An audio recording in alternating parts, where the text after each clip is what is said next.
Hey guys, this is Deeflash and we're back with another video. We're going to continue in our series of Ableton Live devices. This week we're going to take a look at EQ8 and different ways we can use it to use it as an effect or as a filter for our music. So let's bring it into our track. And on this track I actually have just a full song loaded. It's a remix that Dave Richards did of my track Nightlight, so we're going to play that.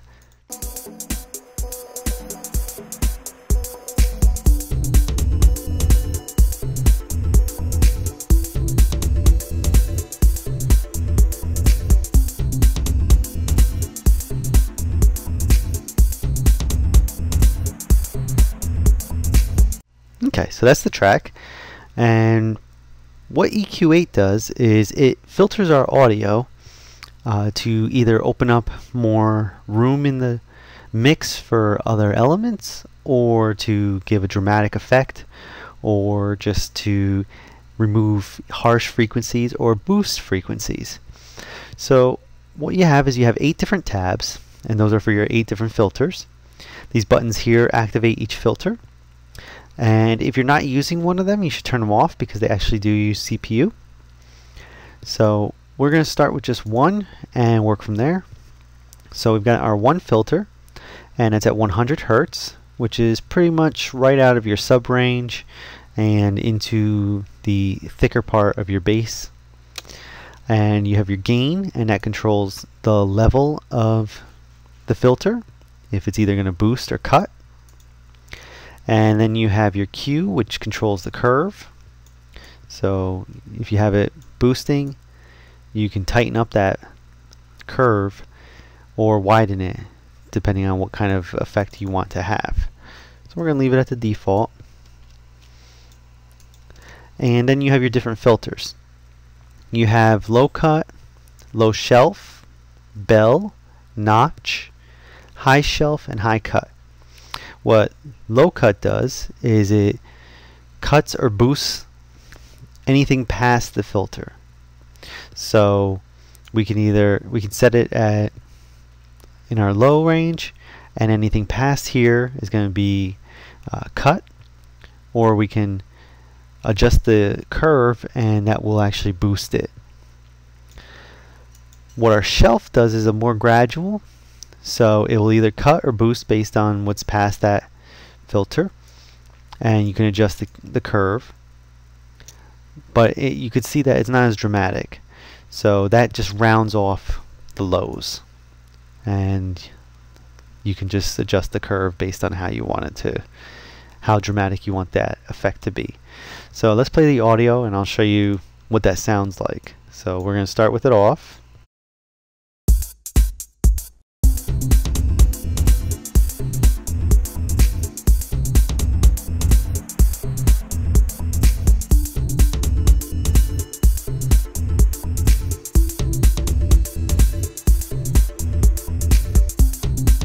Okay, you can see what we did here. We actually dropped it on the wrong track. Okay. Alright, so now we're going to play with this. So now you can hear how it removed the lows.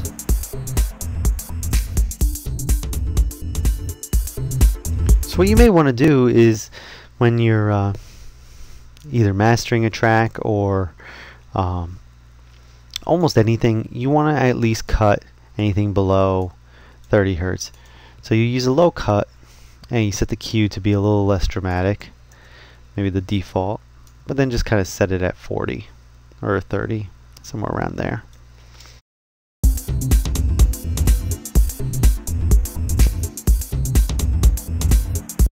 So you can just hear how it kind of gives you a little bit more air throughout the rest of the track, because all these subby parts, they're not going to really be audible, and it's just going to remove some of the energy from the track. Okay, so we went through low cut, low shelf, which, like I said, is just kind of more of a boost. That's anything past there, but it's not quite as down to 0 or down to nothing. Okay, then we've got our bell curve, which allows us to boost things within a specific range and then we can tighten it up with our Q. Then we've got our notch, which is much more dramatic and kind of works the same way as the low cut, that it just will cut everything down to 0.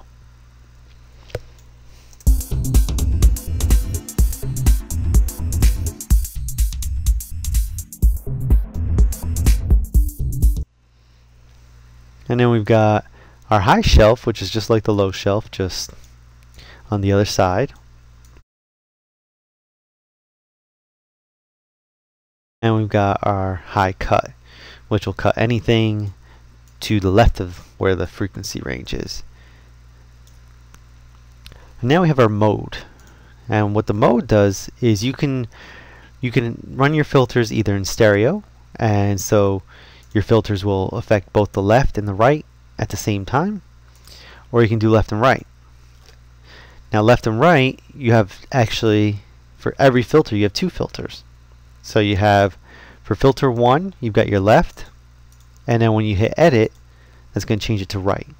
And then you've got a whole another pair of filters, or set of filters, that you can affect. So maybe usually this would be like with hi-hats or something like that, if you wanted to just kind of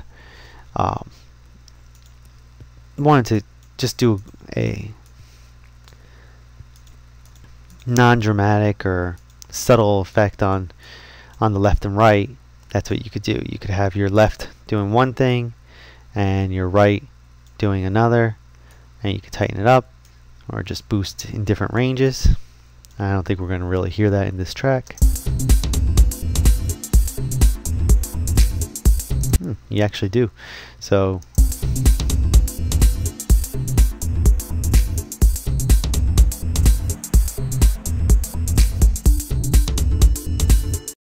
that's actually kind of interesting. Okay, so now what we can do is we can actually change our mode also to mid-side. And what mid-side does is, and we're going to reset these all to our defaults.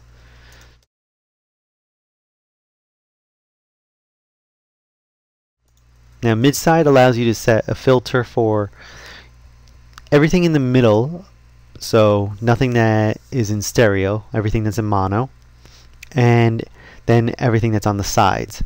So things that have been spread out to the sides, like pan to the left or to right. So the most common thing for that is if you wanted to have, maybe take all your subs out of the sides, which will give a tighter bass sound. So you can actually turn on your low shelf and maybe bring that down a few dBs. We'll set it to -3, -3, and maybe put that at like 250. And maybe on our mids, maybe we'll just boost it a little bit, around 60. We're going to make that really tight. Maybe around, yeah. Okay. And now we'll listen to what that sounds like, and we'll mute it and turn it back on so you can hear the differences.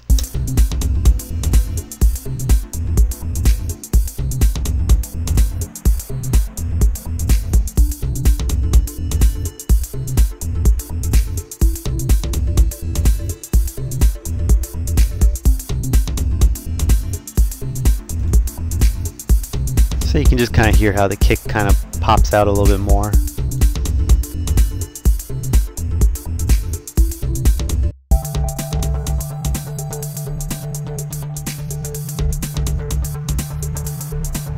We're going to turn on the second filter. We'll just boost that.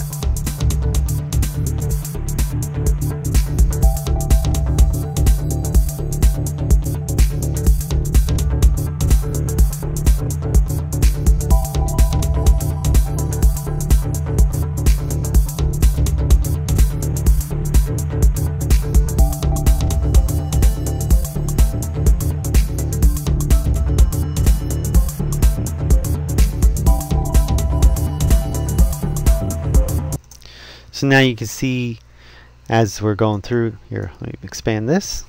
You can see that we're actually clipping. So that brings us to our next thing, we have our scale. Well, actually, that brings us to the gain. You can actually bring the gain down, because as we're boosting these frequencies, that's bringing them out of what the normal range of the track would be. So the track is probably already mastered to about 0 or 0.3, negative 0.3. So what we'll do is we'll bring down the gain so that we can boost these frequencies and not end up clipping, which we were doing before.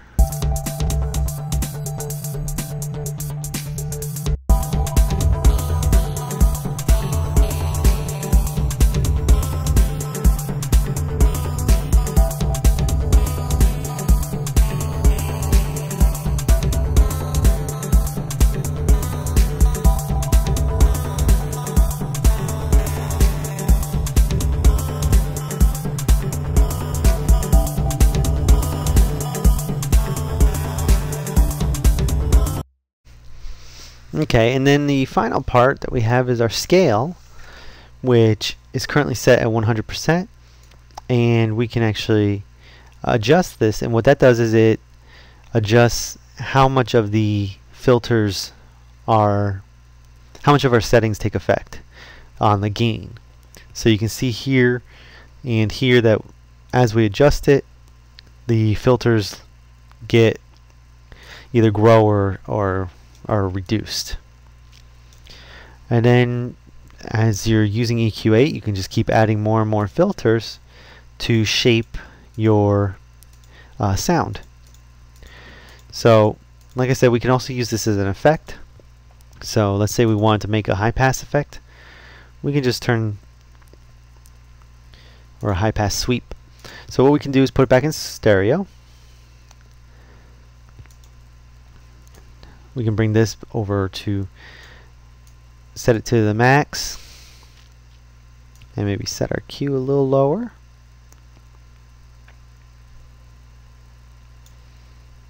Okay, and now we can play our track and we'll do a high pass sweep.